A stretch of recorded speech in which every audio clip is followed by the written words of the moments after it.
I never told my son about my $40,000 monthly salary, even though he always saw me living a simple life. One day, he invited me to dinner with his wife's parents, who were visiting from abroad. I decided to see how they would treat a poor person by pretending to be a broke and naive mother. But the moment I stepped through the door of that restaurant, everything changed. What happened that night devastated my daughter-in-law and her family in a way they never imagined. And trust me, they deserved it. Let me explain how I got there.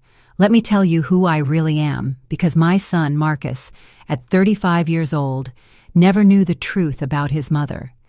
To him, I was always just the woman who left early for the office, who came back tired in the evenings, who cooked with whatever was in the fridge. Just another employee, maybe a secretary, someone ordinary, nothing special. And I never corrected him. I never told him that I earned $40,000 every month, that I had been a senior executive at a multinational corporation for almost 20 years, signing million-dollar contracts and making decisions that affected thousands of people. Why tell him? Money was never something I needed to hang on the wall like a trophy. I grew up in an era where dignity was carried within, where silence was worth more than hollow words. So I guarded my truth. I lived in the same modest apartment for years. I used the same leather handbag until it was worn out. I bought clothes at discount chains, cooked at home, saved everything, invested everything, and became rich in silence. Because true power doesn't shout. True power observes. And I was observing closely when Marcus called me that Tuesday afternoon. His voice sounded different, nervous, like when he was a kid and had done something wrong. "Mom, I need to ask you a favor. Simone's parents are visiting from overseas. It's their first time here. They want to meet you. We're having dinner on Saturday at a restaurant. Please, come." Something in his tone made me uncomfortable. It wasn't the voice of a son inviting his mother. It was the voice of someone asking not to be embarrassed, to fit in, to make a good impression. "Do they know anything about me?" I asked calmly. There was a silence. Then Marcus stammered, "I told them you work in an office, that you live alone, that you're simple, that you don't have much." There it was, the word simple, as if my entire life could be contained in that miserable adjective, as if I were a problem he needed to apologize for. I took a deep, deep breath. "Okay, Marcus, I'll be there." I hung up and looked around my living room. Old but comfortable furniture, walls without expensive artwork, a small TV, nothing that would impress anyone. And at that moment, I decided. If my son thought I was a poor woman, if his wife's parents were coming ready to judge, then I would give them exactly what they expected to see. I would pretend to be broke, naive, and desperate. A mother barely surviving. I wanted to feel firsthand how they treated someone who had nothing. I wanted to see their true faces because I suspected something. I suspected Simone and her family were the type of people who measured others by their bank accounts, and my instinct never fails. Saturday arrived. I dressed in the worst outfit I owned. A light gray, shapeless, wrinkled dress, the kind they sell at a thrift store. Old, worn-out shoes, no jewelry, not even a watch. I grabbed a faded canvas tote bag, pulled my hair back into a messy ponytail, and looked in the mirror. I looked like a woman broken by life, forgettable, perfect. I got into a taxi and gave the address, a high-end restaurant in the most exclusive part of the city, the kind where the menu doesn't list prices, where each table setting costs more than the average person's monthly salary. As we drove, I felt something strange, a mix of anticipation and sadness. Anticipation because I knew something big was coming. Sadness because a part of me still hoped I was wrong. I hoped they would treat me well, that they would be kind, that they would look past the old clothes. But the other part, the one that had worked 40 years among corporate sharks, that part knew exactly what was waiting for me. The taxi stopped in front of the restaurant. Warm lights, a doorman in white gloves, elegant people entering. I paid, stepped out, took a deep breath, crossed the threshold, and there they were. Marcus was standing next to a long table near the windows. He wore a dark suit, a white shirt, and shiny shoes. He looked anxious. Beside him was Simone, my daughter-in-law. She wore a tailored cream dress with gold accents, high heels, her perfectly straight hair falling over her shoulders. She looked impeccable, as always. But she wasn't looking at me. She was looking towards the entrance with a tense, almost embarrassed expression. And then I saw them, Simone's parents, already seated at the table, waiting like royalty on their thrones.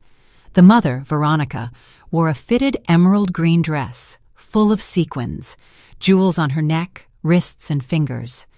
Her dark hair was pulled back in an elegant bun. She had that cold, calculated type of beauty that intimidates. Beside her was Franklin, her husband, an immaculate gray suit, a giant watch on his wrist, a serious expression. Both looked like they had stepped out of a luxury magazine. I walked toward them slowly, with short steps, as if I were afraid.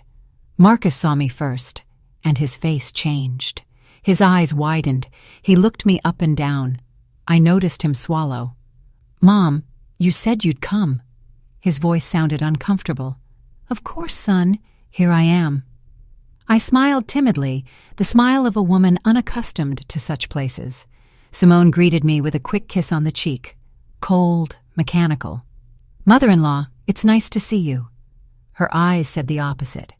She introduced me to her parents in a strange, almost apologetic tone. "Dad, Mom, this is Alara, Marcus's mother." Veronica looked up, studied me, and in that instant I saw everything. The judgment, the disdain, the disappointment. Her eyes scanned my wrinkled dress, my old shoes, my canvas tote. She didn't say anything at first, just extended a hand, cold, quick, and weak. "A pleasure." Franklin did the same, a weak handshake, a false smile. Charmed. I sat down in the chair at the end of the table, the one furthest from them, as if I were a second-class guest. No one helped me pull out my chair. No one asked if I was comfortable. The waiter arrived with the elegant, heavy menus, written in French. I opened mine and pretended not to understand anything. Veronica watched me. "Do you need help with the menu?" she asked with a smile that didn't reach her eyes. "Yes, please. I don't know what these words mean." My voice came out small, timid. She sighed and ordered for me. "Something simple," she said.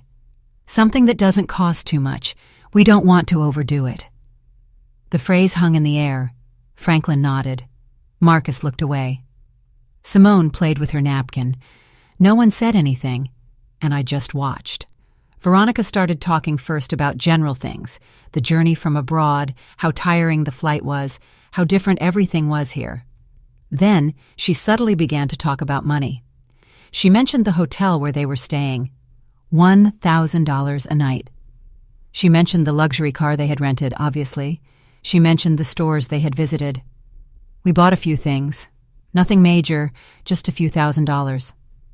She spoke, looking at me, expecting a reaction, expecting me to be impressed. I just nodded. "How nice," I said. "That's lovely," she continued. "You know, Alara, we've always been very careful with money. We worked hard, we invested well. Now we have properties in 3 countries. Franklin has major businesses, and I oversee our investments." She smiled, a smile of superiority. "And you, Alara, what exactly do you do?" Her tone was sweet, but venomous. "I work in an office," I replied, lowering my gaze. "I do a little bit of everything, paperwork, filing, simple things." Veronica exchanged a look with Franklin. "Ah, I see. Administrative work. That's fine. It's honest. All jobs are dignified, right?" "Of course," I replied. The food arrived. Enormous plates with tiny portions, all decorated like art. Veronica cut her steak with precision. "This costs $80, she said, "but it's worth it. Quality is worth paying for. One can't just eat anything. Right, Alara?" I nodded. "Of course you're right." Marcus tried to change the subject, talking about work and some projects. Veronica interrupted him. "Son, does your mother live alone?" Marcus nodded. "Yes, she has a small apartment." Veronica looked at me with feigned pity. It must be difficult, isn't it? Living alone at your age without much support? And does your salary cover everything?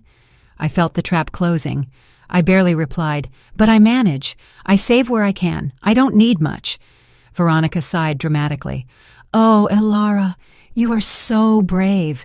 Truly, I admire women who struggle alone, although, of course, one always wishes to give our children more, to give them a better life. But oh well, everyone gives what they can. There was the subtle but deadly blow. She was telling me I hadn't been enough for my son, that I hadn't given him what he deserved, that I was a poor, insufficient mother. Simone was looking at her plate. Marcus was clenching his fists under the table, and I just smiled. Yes, you're right. Everyone gives what they can. Veronica continued. We always made sure Simone had the best. She went to the best schools, traveled the world, learned 4 languages. Now she has an excellent job, earns very well. And when she married Marcus, well, we helped them quite a bit. We gave them money for the down payment on the house. We paid for their honeymoon because that's just who we are. We believe in supporting our children. She looked at me intently. And you, Elara, were you able to help Marcus with anything when they got married? The question floated like a sharp knife. Not much, I replied. I gave them what I could, a small gift. Veronica smiled. How sweet. Every detail counts, right? The amount doesn't matter. The intention is what's important. And right then, I felt the rage begin to stir within me. The rage wasn't explosive. It was cold, controlled, like a river under ice. I breathed slowly, kept the timid smile, and let Veronica keep talking, because that's what people like her do. They talk, they inflate themselves, they show off, and the more they talk, the more they reveal themselves, the more they expose the emptiness inside. Veronica took a sip of her glass of red, expensive wine, swirling it in her hand as if she were an expert. This wine is from an exclusive region in France. It costs $200 a bottle, but when you know quality, you don't skimp. Do you drink wine, Elara? Only on special occasions, I replied, and usually the cheapest one. I don't understand much about these things. Veronica smiled condescendingly. Oh, don't worry. Not everyone has a trained palate. That comes with experience, with travel, with education. Franklin and I have visited vineyards in Europe, South America, and California. We are quite knowledgeable. Franklin nodded. It's a hobby, something we enjoy. Simone is learning too. She has good taste. She inherited it from us. He looked at Simone with pride. Simone offered a weak smile. Thanks, Mom. Veronica turned to me. And you, Elara? Do you have any hobbies? Anything you enjoy doing in your free time? I shrugged. I watch television, cook, walk in the park. Simple things. Veronica and Franklin exchanged another look, a look loaded with meaning, with silent judgment. How lovely, Veronica said. Simple things have their charm too. Although, of course, one always aspires to more, right? To see the world, to experience new things, to grow culturally. But, well, I understand not everyone has those opportunities. I nodded. You're right. Not everyone has those opportunities. The waiter arrived with dessert, tiny portions of something that looked like edible art. Veronica ordered the most expensive one. $30 for a piece of cake the size of a cookie. This is delicious, she said after the first bite. It has edible gold on top. See those little golden flakes? It's a detail only the best restaurants offer. I ate my dessert, simpler, cheaper, in silence. Veronica continued. You know, Elara, I think it's important that we talk about something as a family, now that we are all here. She looked up. Her expression changed, becoming serious, falsely maternal. Marcus is our son-in-law, and we love him very much. Simone loves him, and we respect that decision. But as parents, we always want the best for our daughter. Marcus tensed up. Mom, I don't think this is the time. Veronica raised her hand. Let me finish, son. This is important. She looked at me. Elara, I understand you did the best you could with Marcus. I know raising him alone wasn't easy, and I truly respect you for that. But now Marcus is at another stage in his life. He is married, he has responsibilities, and well, Simone and he deserve to have stability. Stability? I asked softly. Yes, Veronica replied. Financial, emotional stability. We have helped a lot and we will continue to help, but we also believe it's important that Marcus doesn't have unnecessary burdens. Her tone was clear. She was calling me a burden, me, his mother-in-law. Simone was looking at her plate as if she wanted to disappear. Marcus had his jaw clenched. Burdens? I repeated. Veronica sighed. I don't want to sound harsh, Alara, but at your age, living alone with a limited salary, it's natural for Marcus to worry about you, to feel that he must take care of you, and that's fine. He is a good son. But we don't want that worry to affect his marriage. Do you understand me? Perfectly, I replied. Veronica smiled. I'm glad you understand. That's why we wanted to talk to you. Franklin and I have thought about something. She paused dramatically. We could help you financially, give you a small monthly allowance, something that allows you to live more comfortably without Marcus having to worry so much. Obviously, it would be modest. We can't work miracles, but it would be a support. I remained silent, watching her, waiting. She continued, and in exchange, we would only ask you to respect Marcus and Simone's space. Not to seek them out so much, not to pressure them, to give them the freedom to build their life together without interference. How does that sound? There was the offer, the bribe disguised as charity. They wanted to buy me off. They wanted to pay me to disappear from my son's life, so I wouldn't be a nuisance, so I wouldn't embarrass their precious daughter with my poverty. Marcus exploded. Mom, that's enough! You don't have to— Veronica interrupted him. Marcus, calm down. We're talking like adults. Your mother understands, right, Alara? I picked up my napkin, calmly wiped my lips, took a sip of water, and let the silence grow. Everyone was looking at me. Veronica with expectation, Franklin with arrogance, Simone with shame, Marcus with desperation. And then I spoke. My voice came out differently. It was no longer timid. It was no longer small. It was firm, clear, and cold. That's an interesting offer, Veronica. Truly, very generous of you. Veronica smiled victoriously. I'm glad you see it that way. I nodded. But I have a few questions, just to understand clearly. Veronica blinked. Of course, ask whatever you like. I leaned forward slightly. How much exactly would you consider a modest monthly allowance? Veronica hesitated. Well, we were thinking about $500, maybe $700, depending. I nodded. I see. $700 a month for me to disappear from my son's life. Veronica frowned. I wouldn't put it like that, but yes. I responded. That is exactly how you put it. She adjusted in her chair. Alara, I don't want you to misunderstand. We just want to help. Of course, I said. Help. How did you help with the house down payment? How much was that? Veronica nodded proudly. $40,000. Actually, $40,000. Ah, $40,000. How generous. And the honeymoon? $15,000, Veronica said. It was a 3-week trip through Europe. Incredible. Unbelievable, I replied. So you've invested about $55,000 in Marcus and Simone. Veronica smiled. Well, when you love your children, you don't hold back. I nodded slowly. You're right. When you love your children, you don't hold back. But tell me something, Veronica. All that investment, all that money, did it buy you anything? Veronica blinked, confused. Like, did it buy you respect? I continued. Did it buy you real love? Or did it just buy obedience? The atmosphere changed. Veronica stopped smiling. Excuse me. My tone became sharper.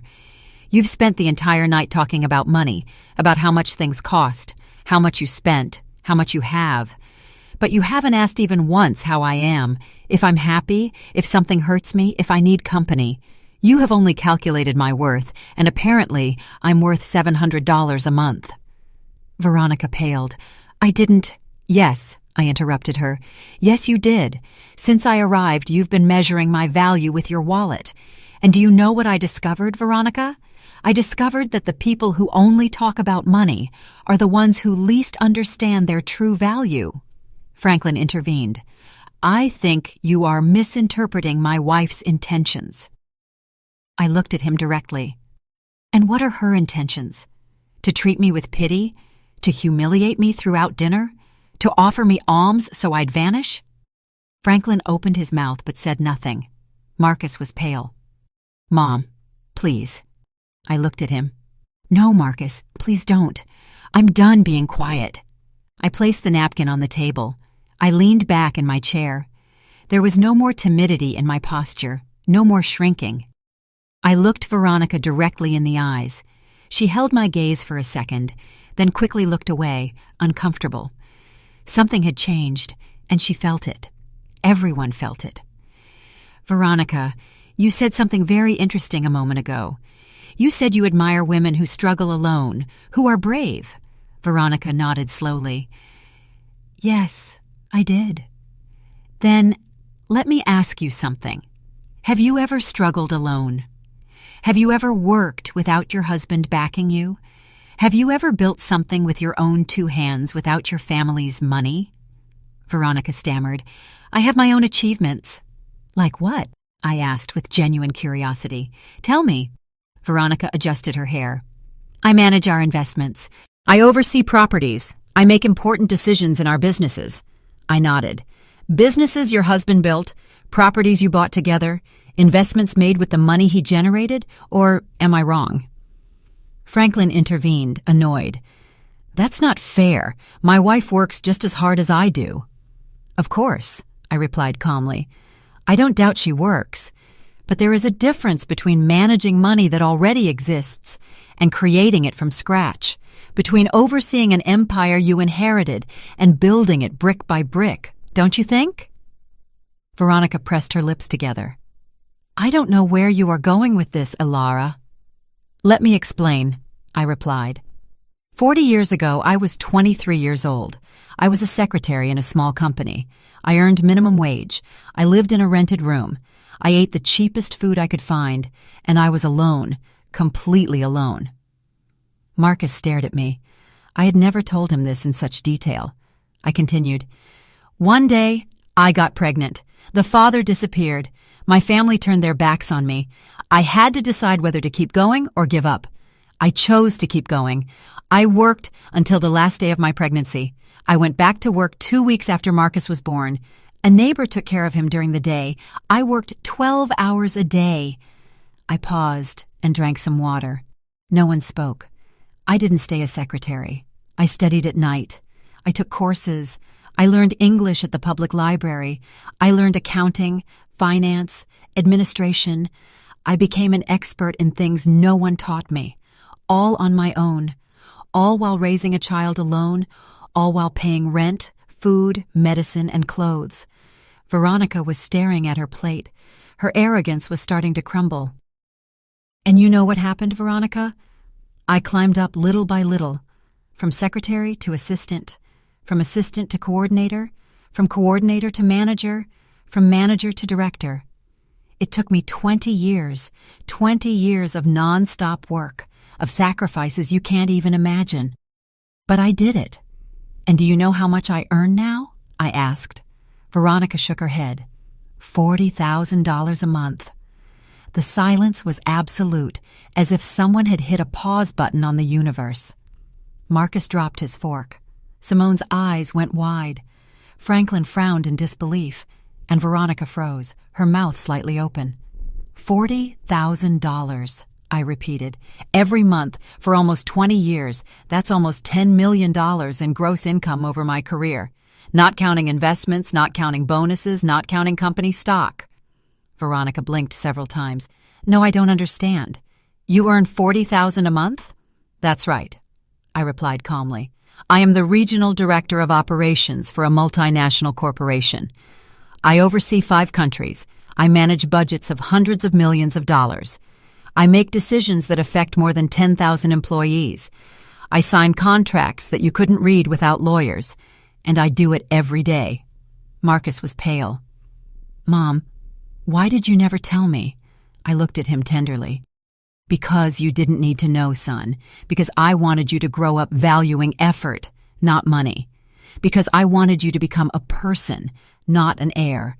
Because money corrupts, and I wasn't going to let it corrupt you. But then, Simone whispered, why do you live in that small apartment? Why do you wear simple clothes? Why don't you drive a luxury car? I smiled. Because I don't need to impress anyone. Because true wealth isn't shown off. Because I learned that the more you have, the less you need to prove it. I looked at Veronica. That's why I came dressed like this tonight. That's why I pretended to be poor. That's why I acted like a broken, naive woman. I wanted to see how you would treat me if you thought I had nothing. I wanted to see your true colors. And boy, did I see them, Veronica. I saw them perfectly. Veronica was red with shame, rage, and humiliation. This is ridiculous. If you earned so much money, we would know. Marcus would know. Why would he believe you are poor? Because I let him, I replied. Because I never talked about my job. Because I live simply. Because the money I earn, I invest, I save, I multiply. I don't spend it on flashy jewelry or showing off in expensive restaurants. Franklin cleared his throat. Even so, this doesn't change the fact that you were rude, that you misinterpreted our intentions. Really? I looked at him fixedly. I misinterpreted when you said I was a burden to Marcus? I misinterpreted when you offered to pay me $700 to disappear from his life? I misinterpreted every condescending comment about my clothes, my job, my life? Franklin didn't answer. Neither did Veronica. I stood up. Everyone looked at me. Let me tell you something that clearly no one has ever told you. Money does not buy class. It does not buy real education. It does not buy empathy. You have money, perhaps a lot, but you don't have an ounce of what truly matters. Veronica stood up, furious. And you do? You, who lied, who deceived us, who made us look like fools? I didn't make you look like fools, I replied coldly. You took care of that all on your own. I just gave you the opportunity to show who you are, and you did it magnificently. Simone had tears in her eyes. Mother-in-law, I didn't know. I know, I interrupted her. You didn't know, but your parents knew exactly what they were doing. They knew they were humiliating me, and they enjoyed it until they discovered that the poor woman they scorned has more money than they do. And now they don't know what to do with that information. Veronica trembled. You have no right. I have every right, I replied, because I am your son-in-law's mother, because I deserve respect, not because of my money, not because of my job, but because I am a human being, something you forgot throughout this entire dinner. Marcus stood up. Mom, please, let's go. I looked at him. Not yet, son. I'm not finished yet. I looked at Veronica one last time. You offered to help me with $700 a month. Let me make you a counteroffer. I will give you $1 million right now if you can prove to me that you ever treated someone kindly who didn't have money. Veronica opened her mouth, closed it, and said nothing. Exactly, I replied. You can't, because to you, people are only worth what they have in the bank, and that is the difference between you and me. I built wealth, you just spend it. I earned respect, you buy it. I have dignity, you have bank accounts. I picked up my old canvas tote. I pulled out a black platinum credit card. I dropped it on the table in front of Veronica. This is my corporate card, unlimited limit. Pay for the entire dinner with a generous tip. Consider it a gift from a broke and naive mother. Veronica looked at the card as if it were a poisonous snake, black, shiny, with my name engraved in silver letters, Elara Sterling, Regional Director. Her hand trembled slightly when she picked it up. She turned it over, observed it, then looked at me. Her eyes no longer held that superior shine. Now there was something different, something I never thought I'd see in her. Fear. I don't need your money, she said, her voice broken. I know, I replied, but I didn't need your pity either. And yet, you offered it to me throughout the entire dinner, so take it as a gesture of courtesy or good manners, something you clearly didn't learn despite all your travels through Europe. Franklin gently hit the table. "Enough! This is out of control. You are disrespecting us." "Respect?" I repeated. "How interesting that you use that word now. Where was your respect when your wife asked if my salary was enough to live on? Where was it when she suggested I was a burden to my son? Where was it when she offered to buy me off so I'd disappear?" Franklin clenched his jaw. "Veronica just wanted to help." I corrected her. Veronica wanted to control. She wanted to ensure that the poor mother wouldn't ruin her daughter's perfect image. She wanted to eliminate the weak link in the chain. The problem is, she chose the wrong link. I looked at Simone. Her head was bowed, her hands in her lap, trembling. "Simone," I said softly. She looked up. Tears were streaming down her cheeks. "I'm sorry," she whispered. "I'm so sorry. I didn't know that my parents—" "Don't finish that sentence," I interrupted her. "Because you did know. Maybe you didn't know about my money, but you knew how your parents are. You know how they treat people they consider inferior, and you did nothing to stop them." Simone sobbed. "I wanted to say something, but they are my parents." "I know," I replied. "And Marcus is my son. And yet I let him make his own decisions. I let him choose his life, his wife, his path, because that is how you love, with freedom, not with control, not with money, not with manipulation." Marcus came closer to me. "Mom, forgive me. Please forgive me for never asking, for assuming, for thinking you were—" His voice cracked. I hugged him. "You don't have to apologize, son. I did what I did for a reason. I wanted you to be independent, to value the right things, not to depend on me financially, to build your own life. But you made me feel like I had to protect you," Marcus said, "that I had to worry about you, that you were fragile." "I know," I replied. "And it wasn't wrong that you thought that, because that's how you learn to care, to worry about others, to be empathetic. Those are lessons money can't buy." Marcus hugged me tightly. "I'm sorry. I'm so sorry." Veronica was still standing, rigid, watching the scene with a mixture of confusion and contained rage. "This doesn't change anything," she finally said. "You lied. You deceived us. You came here with hidden intentions. You acted in bad faith." "That's true," I nodded. "I acted. I pretended to be something I'm not. Exactly what you do every day." "What is that supposed to mean?" Franklin asked. "It means that you hide behind your money, behind your jewels, behind your trips, behind everything you can buy, but inside you are empty. You don't have deep conversations. You don't have real interests. You have nothing to offer beyond a bank account." Veronica gave a dry, bitter laugh. "Coming from someone who lied all night, that's hypocrisy."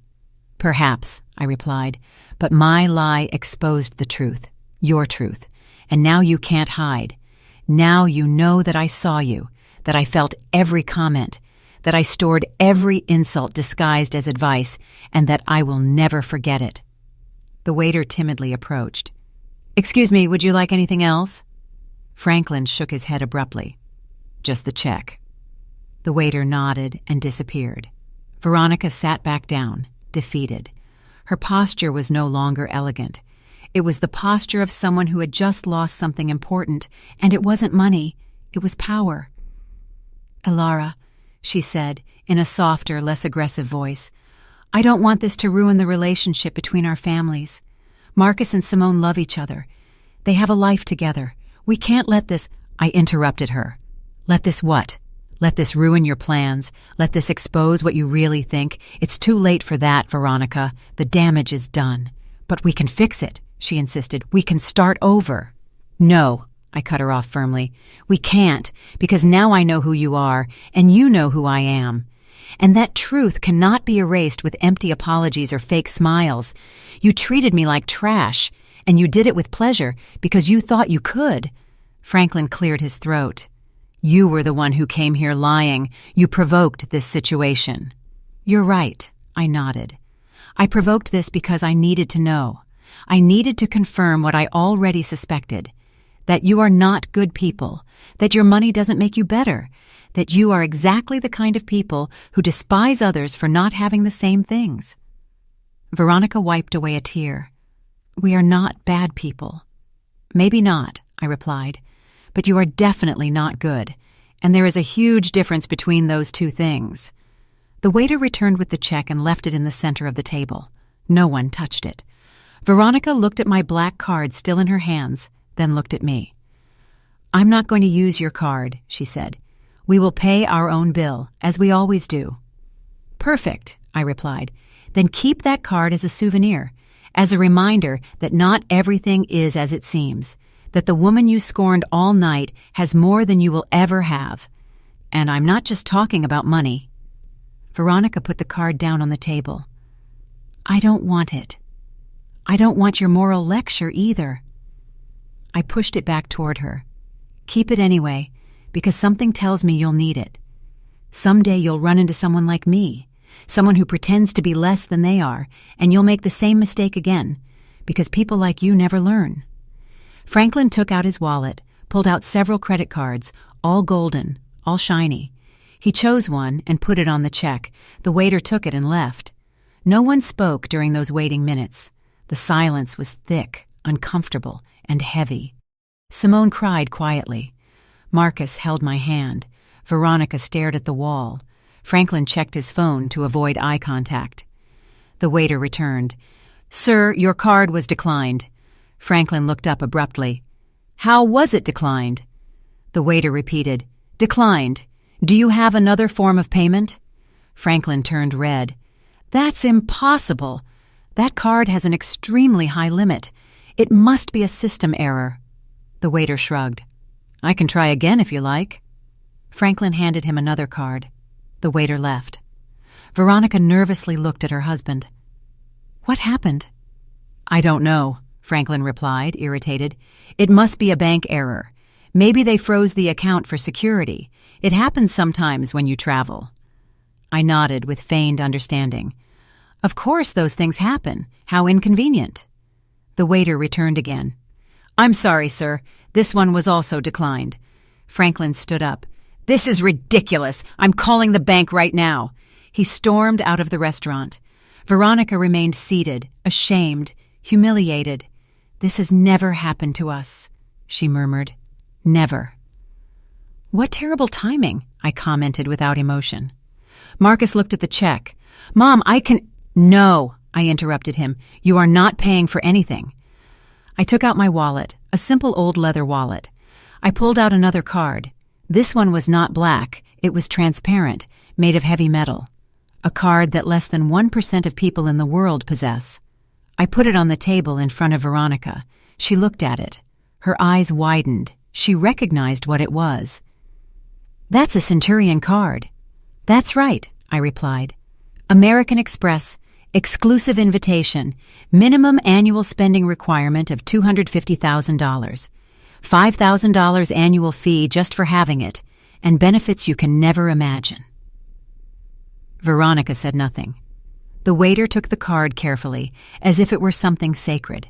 He returned in less than 2 minutes. Thank you, Ms. Sterling. Everything is settled. Would you like the receipt? It's not necessary, I replied. The waiter nodded and left. Veronica continued looking at the space where the card had been. I stood up, took my old wallet, my canvas tote, and looked at Veronica one last time. The dinner was delicious. Thank you for the recommendation of the place, and thank you for showing me exactly who you are.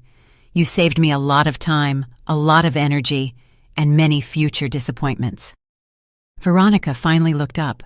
Her eyes were red, not from crying, but from contained rage. This doesn't end here, she said, her voice trembling. You can't just humiliate us and walk out as if nothing happened. Simone is our daughter. Marcus is our son-in-law. We will still be family. You will have to see us. You are right, I smiled. I will have to see you at birthdays, Christmases, and family gatherings, but now I will see you differently. I will no longer wonder what you think of me. I already know. And you will know that I know, and you will live with that every time you see me, every time you pretend to be kind. You will remember this night." Franklin returned to the table. His phone was in his hand. His face was pale. "There's a problem with the accounts," he said. "A temporary block. For security. It will be resolved tomorrow." He looked at the table. "Did they pay already?" "Yes," Veronica replied without looking at him. "She paid." Franklin looked at me. His pride was shattered. "Thank you," he murmured. It was barely audible. "You're welcome," I replied. "That's what family is for, isn't it? To help each other, especially when someone needs a small allowance, say $700 or, in this case, $800, which is what this dinner cost." Franklin closed his eyes. Veronica clenched her fists in her lap. Marcus approached. "Mom, let's go, please. It's enough." I looked at him. "You're right. It is enough." I turned to Simone. She was still crying quietly. "Simone," I said softly. She lifted her head. "You are not to blame for how your parents are. No one chooses their family. But you do choose how you act, how you treat others, how you will raise your own children someday." Simone nodded through her tears. "I'm sorry," she whispered again. "Don't apologize again," I told her. "Just learn. Learn that money does not define people, that humility is not weakness, that respecting others costs nothing, and that if you ever have children, teach them to see the heart of people, not their bank account." Simone sobbed harder. Marcus hugged her. Veronica looked away. Franklin checked his phone again, avoiding all eye contact. I headed for the exit.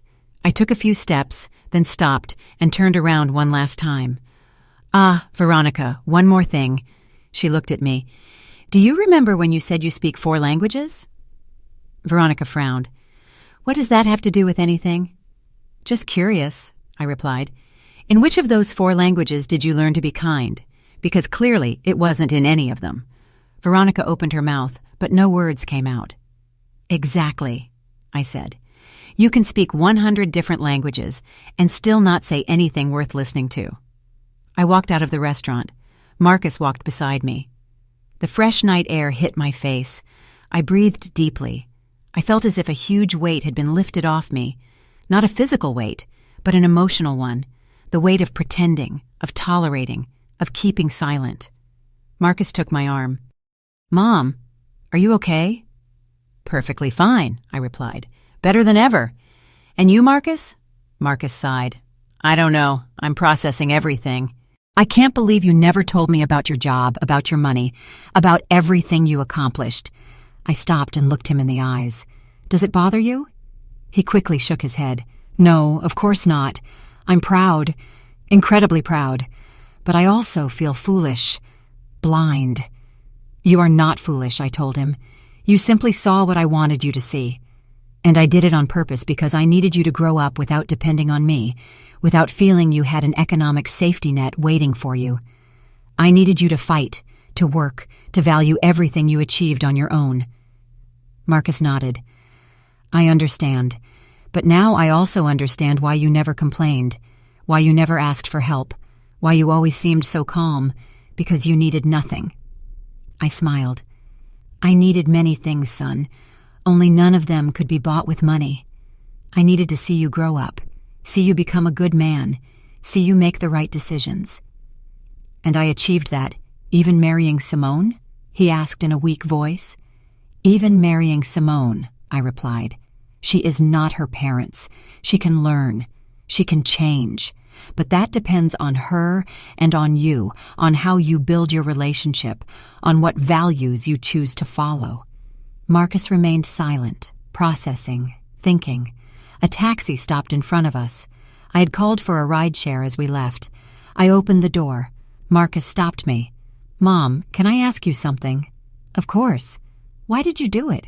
Why did you come pretending to be poor? Why didn't you just tell them the truth from the beginning?" I closed the taxi door. I turned to him. "Because I needed to know, son. I needed to confirm if my suspicions were correct, if Simone's family was really as I imagined. And unfortunately, I was right." Marcus lowered his gaze. "I'm sorry."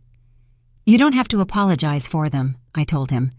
But you do have to decide what kind of husband you want to be, what kind of father you want to be someday. What do you mean? He asked. I mean that you have just seen two very different ways of handling money and power. Your in-laws' way and mine. They use it to control, to humiliate, to feel superior. I use it to have freedom, to help without showing off, to live peacefully. You decide which path to follow. Marcus slowly nodded. I understand. I opened the taxi door again and got in. I rolled down the window. Marcus came closer. Mom, one last question. Tell me, are you ever going to forgive Veronica and Franklin? I thought about it for a moment. Forgiving doesn't mean forgetting, I replied, nor does it mean allowing it to happen again. I might forgive them someday when I see a real change, when they start seeing people as people, not as numbers, but until then, I will simply be polite, distant, and extremely cautious. And me? Marcus asked. Do you forgive me for not asking, for assuming, for allowing this dinner to happen? I looked at him tenderly. Son, there is nothing to forgive. You did what you thought was right. You wanted your family to meet. That is beautiful. What happened afterward was not your fault. It was theirs, and a little bit mine, too, because I decided to play their game. Marcus smiled weakly. You won. I won, I nodded, but I don't feel victorious.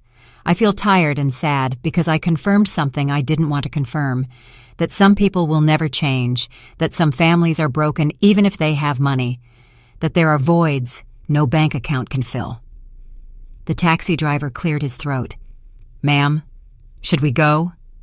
Yes, I replied. Give me 1 second. I looked at Marcus one last time. Go to Simone. Talk to her, listen to her, support her. But also be honest. Tell her how you felt tonight. Tell her what you expect from her family and from her. Because if you don't establish boundaries now, this will happen again and again. I will, Marcus promised. I love you, Mom, and I mean it more now than ever, because now I know who you really are, and you are incredible. I smiled. I love you too, son. I always have. I always will, no matter how much money I have or don't have, because love has no price, and that is a lesson Veronica and Franklin will never learn. Marcus stepped away from the taxi. I gave a signal to the driver. Can we go? The taxi started. I looked out the window. I saw Marcus walking back toward the restaurant, his shoulders slumped, thoughtful. He was probably going back to find Simone, to face his in-laws, to have difficult conversations.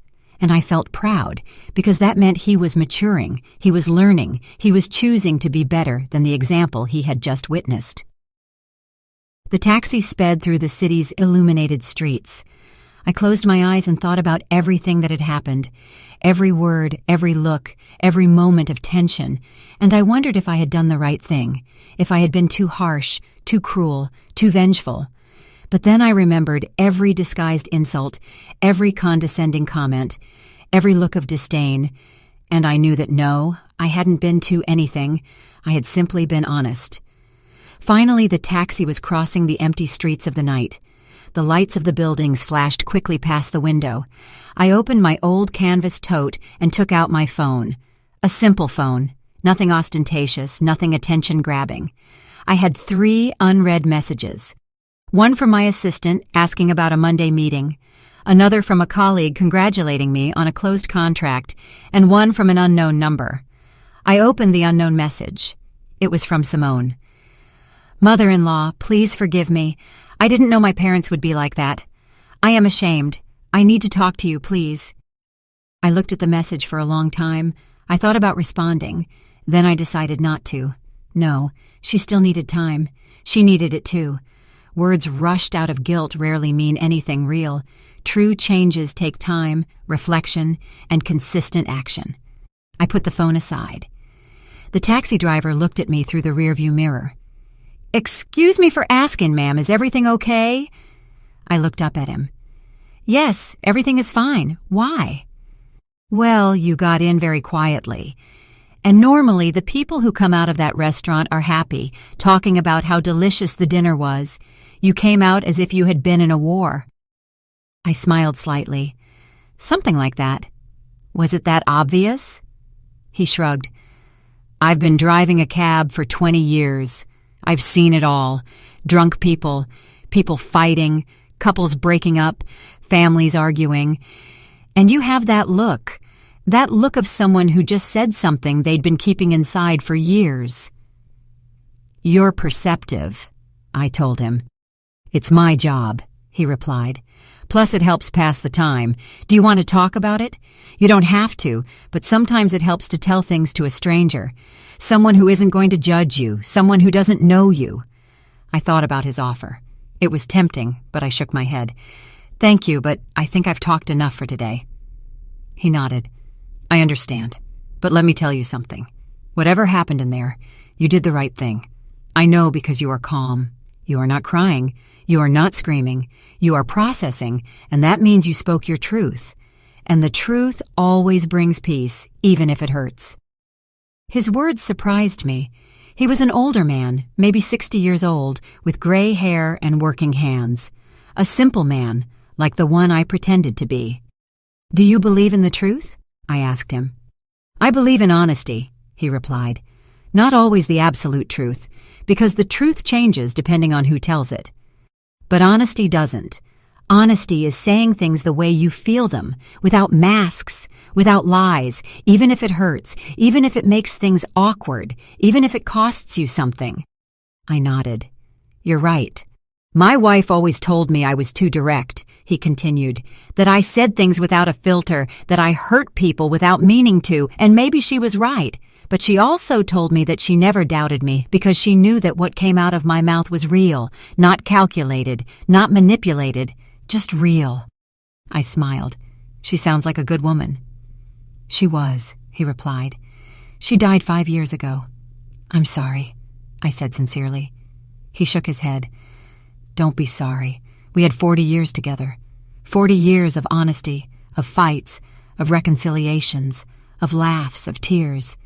And not once did I go to sleep wondering what she really thought, because she always said it. And so did I. That is a gift.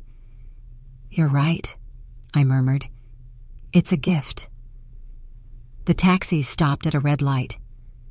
Can I ask you something personal? The taxi driver asked. Go ahead. Are you rich? The question took me by surprise, not because of the question itself, but because of the direct way he asked it. Why do you ask that? Because I picked you up from a $1,000 per person restaurant, but you dress like someone who shops at discount stores. You have an old bag, worn-out shoes, but you talk like an executive. You move like someone with power, and you paid for my cab with crisp new bills that you pulled out of a wallet that looks 20 years old. Observant, I commented. Part of the job, he repeated. Then am I? It depends on how you define rich, I replied.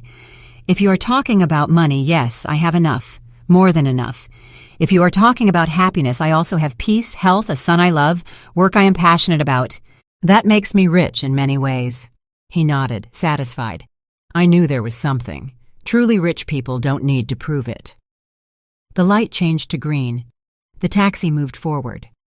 And what happened in that restaurant? He asked. If it's not too indiscreet. I pretended to be poor, I replied, to see how they would treat me. He let out a loud laugh. Seriously? That is brilliant. And how did they treat you? Like trash, I said without emotion. They humiliated me. They offered me alms. They treated me as if I were invisible, less than human. He stopped laughing. I'm sorry. That must have hurt. A little, I admitted. But it also confirmed something for me. That I was right about those people. That they weren't worth my time. That they didn't deserve my respect. And now they know it. Now they know who I am. And they will have to live with that shame. The taxi driver whistled softly. That must have been epic. It was, I smiled. It definitely was. We arrived at my building. An older, middle-class building. Nothing luxurious, nothing impressive, but comfortable, safe, home. The taxi driver parked and looked at the building.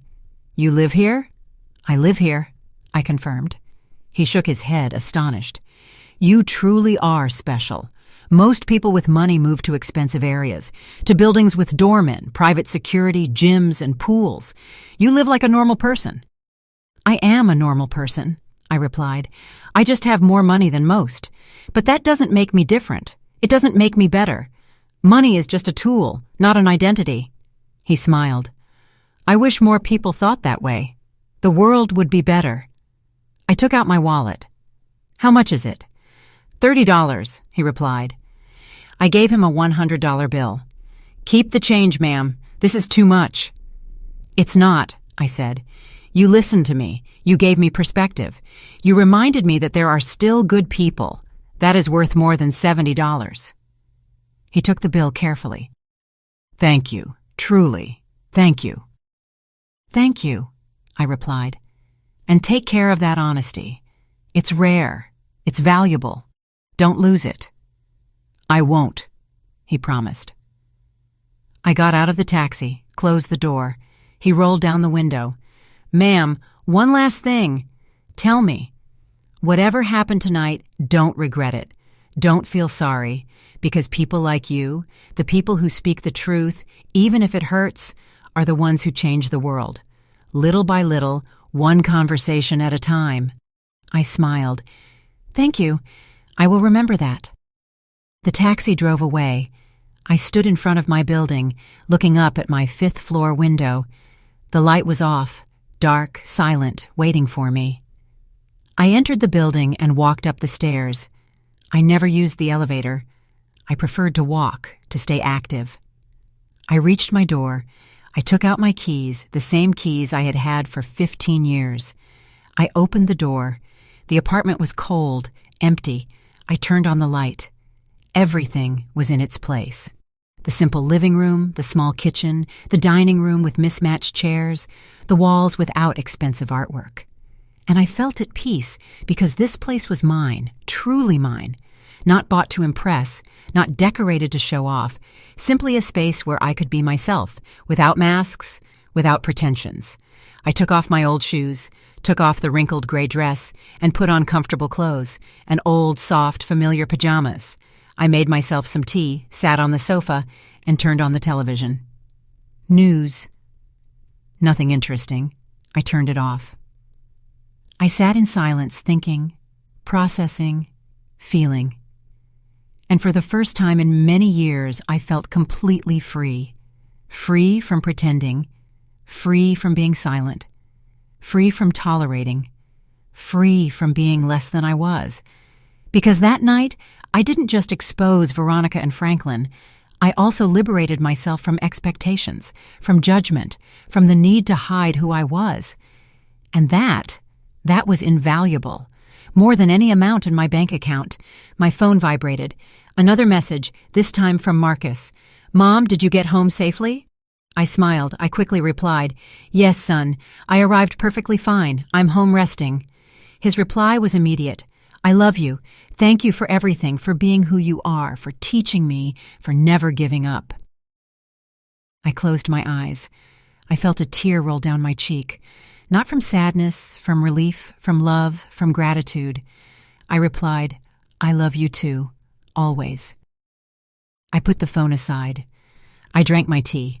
I looked around my simple apartment, my sanctuary, my truth, and I smiled. Because at the end of the day, it didn't matter how much money I had. It didn't matter how high I had climbed in my career. The only thing that mattered was this moment, this peace, this honesty with myself. I woke up early on Sunday, as always. 40 years of working had trained me to rise with the sun. Even though it was my day off, my body no longer knew how to sleep late. I prepared strong coffee, black. I sat by the window with a hot mug in my hands. I watched the city wake up, the vendors opening their stalls, people walking somewhere. Life continued as always, indifferent to personal dramas. My phone started ringing. It was a familiar number, Marcus. I answered. "Good morning, son." His voice sounded tired.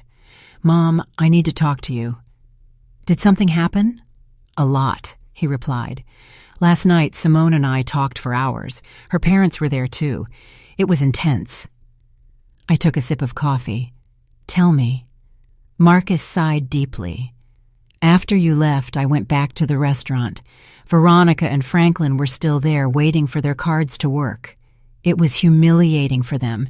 Simone was devastated, crying, and I was furious, more furious than I have been in years. I waited in silence. He continued, I told them everything I felt during that dinner. I told them I was ashamed of them, that they treated my mother like trash, that their behavior was unacceptable, that I wouldn't tolerate it ever again. And what did they say? I asked. At first, Veronica tried to defend herself. She said they just wanted to protect Simone, that they wanted to make sure I had a stable family, that they didn't have bad intentions. Franklin said I was exaggerating, that it had been a normal dinner, that your reaction was disproportionate. I squeezed the mug in my hands. Typical. But then Simone spoke, Marcus continued. She told her parents that they were wrong, that they had been cruel, that she had seen every comment, every look, every disguised insult, and that she was ashamed to be their daughter at that moment. His voice cracked. Mom, I had never seen Simone confront her parents like that. I smiled slightly. That's good. It means she's waking up. Veronica got hysterical, Marcus said. She started yelling that Simone was ungrateful, that they had sacrificed everything for her, that they had given her the best life, that she had no right to judge them. Franklin backed her up. He said we were being manipulated by you, that you had planned everything to make them look bad. I let out a dry laugh. Of course it's my fault. That's what made them angriest, Marcus said.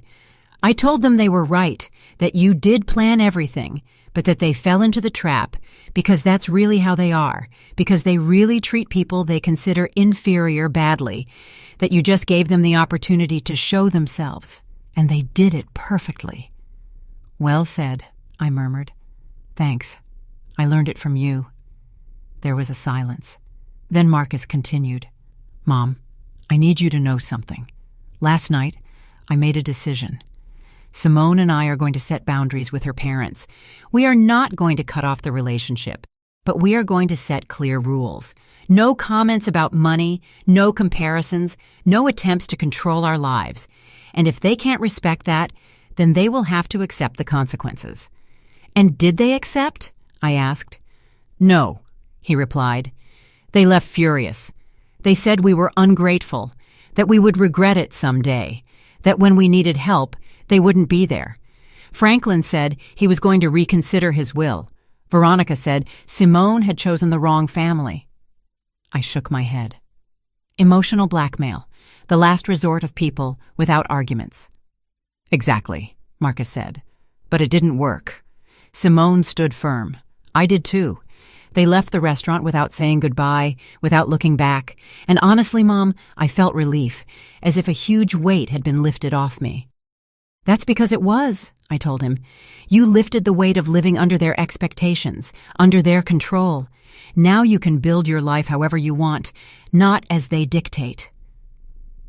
Thank you, Mom, Marcus said, his voice emotional.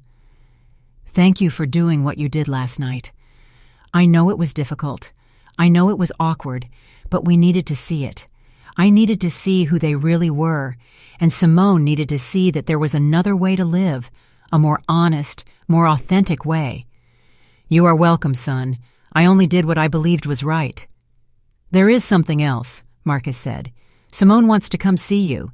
She wants to apologize in person. She wants to talk to you, not as a daughter-in-law trying to look good, but as a woman trying to learn. What do you think?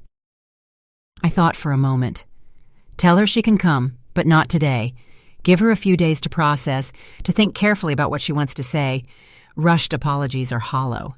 The ones that take time are real. I'll tell her, Marcus promised. Mom, one more question. How are you doing after all of this? How do you feel? I looked out the window. The sun was fully up now. The day had officially begun. I'm well, I replied. Better than well. I'm at peace because I finally said everything I needed to say, and I don't regret anything. I'm glad to hear that, Marcus said. I love you. I love you too. Rest. I'll see you soon. I hung up the phone, finished my coffee, and stood up. I decided to do something I hadn't done in a long time. Go for a walk aimlessly, without rushing, just walking and thinking. I dressed in comfortable clothes, old jeans, a simple top, worn sneakers. I grabbed my keys and went out. The streets were full of life. Families strolling, children running, couples holding hands, vendors offering food. The smell of fresh bread filled the air. I walked through the nearby park and sat on a bench watching people pass by. And I realized something. Most of these people probably didn't have much money. They lived with just enough, worked hard, and struggled every day. But they smiled, hugged each other, and enjoyed the moment. And then I thought about Veronica and Franklin, with all their money, their properties, their trips, their jewels. Were they really happy? Or were they just busy trying to prove something? Trying to fill a void with material things, trying to buy value, respect, and love, things that could never be bought. An older woman sat down next to me. "Good morning," she said with a smile. "Good morning," I replied. "Beautiful day, isn't it?" she commented. "Very beautiful," I nodded. She took bread from her bag and started feeding the pigeons. "I come here every Sunday," she said. "It's my moment of peace before the week gets crazy again." "I understand that," I said. "I needed a moment of peace, too." "Difficult week?" she asked. "Something like that," I replied. "More like a difficult night." She nodded wisely. "Sometimes a single night can change everything." "You're right," I murmured. "Can I give you some unsolicited advice?" "Go ahead," I smiled. She pointed to the pigeons. "Look at those birds. Some are big, some are small, some have pretty feathers, others have scruffy feathers, but they all eat from the same bread. They all share the same space. None of them thinks they are better than the others." "That's a nice metaphor," I said. "It's not a metaphor," she replied. "It's the truth. Humans are the only animals that invent false hierarchies, that measure value with external things. Pigeons don't do that. They just live. They just are. We should learn from them." I smiled broadly. "You are completely right. I should give classes to some people I know." She laughed. "Oh, child, at my age, I don't give classes. I just observe and share what I see. But most people don't listen. They are too busy running, buying, competing, forgetting that in the end, we all end up in the same place. With or without money, with or without jewels, with or without properties. We all end up turning into dust." "How philosophical," I commented. "How realistic," she corrected. "I have lived 82 years. I have seen it all, and I can tell you something. The most miserable people I met were the ones who had the most, because it was never enough. They always wanted more. They always competed. They always compared. And they died without having truly lived, without having truly loved, without having truly been." Her words resonated deep within me, as if she had touched upon something I already knew but hadn't articulated. "Thank you," I told her, "for sharing that." She patted my hand. "You're welcome, child. And remember, it doesn't matter how much you have or don't have. What matters is how you treat others, because that is what remains. That is what transcends. That is the only inheritance worth having." She slowly stood up, put her empty bag away, and waved goodbye. "Have a beautiful Sunday." "You too," I replied.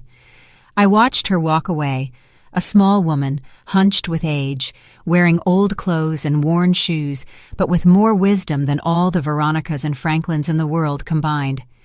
And I felt grateful for that encounter, for that reminder, for that truth, and powerful.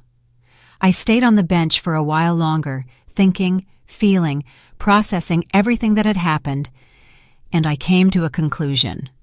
I didn't regret anything, no word, no action, because everything I did last night was necessary. It was liberating. It was honest. And honesty, even when it hurts, is always the right path. 3 days passed before Simone knocked on my door. 3 days of silence, processing, and reflection. When I heard the bell ring that Wednesday afternoon, I knew who it was. I opened the door. There she was, without makeup, her hair pulled back in a simple ponytail, dressed in jeans and a plain top. No jewelry, no heels. She looked vulnerable, real, different from the woman I had seen in the restaurant. "Mother-in-law," she said in a low voice. "May I come in?" I stepped aside. "Go ahead." She entered slowly, looking around, observing my apartment with new eyes. The simple living room, the old furniture, the walls without expensive decor. She sat on the sofa when I pointed to it. I sat across from her, waiting, without pressuring, letting her find her words. "I don't know where to start," she finally said. "Start where you feel ready," I replied. She took a deep breath. "I came to apologize, but not just with words. I came to explain why my parents are the way they are and why I stayed silent for so long." I listened in silence. Simone continued, her voice trembling. "My parents grew up poor, in a small town overseas, without electricity, without running water, working in the fields since they were children. They saw their own parents die young due to lack of medicine, lack of money. They went hungry, they suffered, and they promised themselves they would never be poor again. They would do whatever it took to get out of there." I nodded. "I understand. That explains a lot." "They worked like animals," Simone continued. "They saved every penny. They immigrated looking for opportunities. Franklin built his business from scratch, literally from scratch. And when they started earning money, they never forgot what it was like not to have it. That's why they talk about it so much. That's why they measure everything by that standard, because to them, money means survival. It means security. It means never going back to that dark place." "It's understandable, Femeno," I said.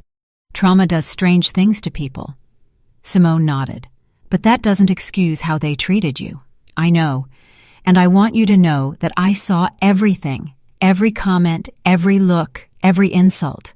And I stayed silent because I've been doing that my whole life, staying silent, accepting, letting them control everything. Because they taught me that contradicting them was a betrayal. It was ungrateful."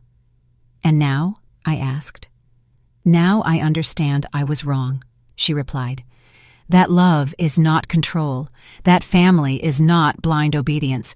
That I can love them and still not agree with them. Marcus helped me see it. You helped me see it.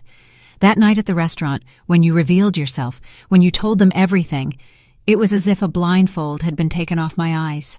Simone wiped her tears. "I always knew something was wrong. I always felt that the way they measured people was incorrect. But I convinced myself that it was me, that I was too sensitive, that I didn't understand the world. But you showed me that no, there is another way to live. A way where money does not define your worth, where humility is strength, where authenticity is wealth." I took a sip of water. "Simone, I didn't come that night to change you. I came to protect myself, to know who I was dealing with." "I know," she replied, "and I thank you for that, because your brutal honesty saved me. It saved me from becoming my mother, from perpetuating that cycle, from teaching my future children that people are valued by what they have. I don't want that. I don't want to be that." "And your parents?" I asked. "How are they after all this?" Simone sighed. "Furious, hurt, humiliated. Veronica hasn't spoken to me in 3 days. Franklin sent me a message saying I had disappointed him, that I had chosen strangers over my own blood, that I would regret it someday." She paused. "And you know what's strange? I don't feel bad. I feel free." "That's good," I said. "It means you made the right decision." Simone nodded. "Marcus and I set boundaries. We told them they can be a part of our lives, but only if they respect us, if they respect our decisions, if they stop trying to control us with money or emotional blackmail. And if they can't do that, then they will have to accept a distant relationship." "How did they take that?" I asked. "Badly," Simone replied.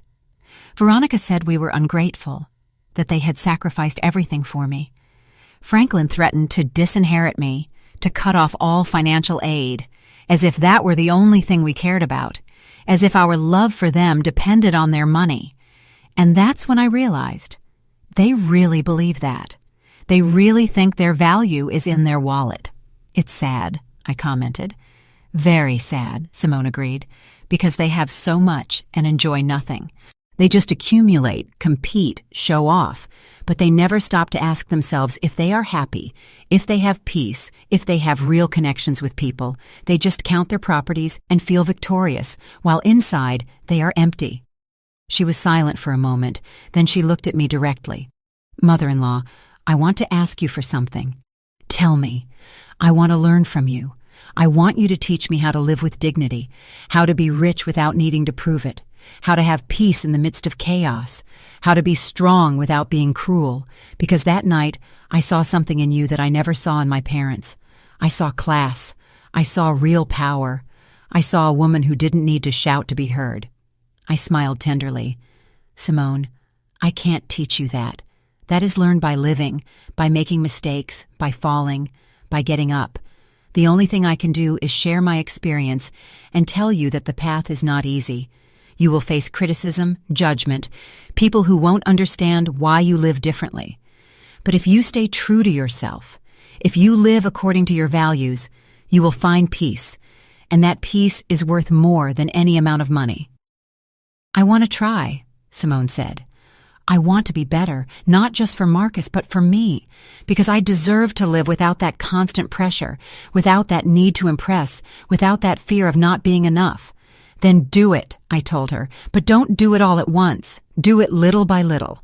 Start by questioning your habits, your purchases, your motivations. Ask yourself before every decision, is this for me or for others? Does this bring me peace or just appearance?" Simone nodded, taking mental notes. "And my parents? Do you think they will ever change?" I looked at her with honesty. "I don't know. Change requires you to recognize a problem, and they don't believe they have one. They believe the world is wrong, that people are ungrateful, that they are victims. Until they see that, change is not possible. But you can change. You can break the cycle." "I will," she promised, "with Marcus's help."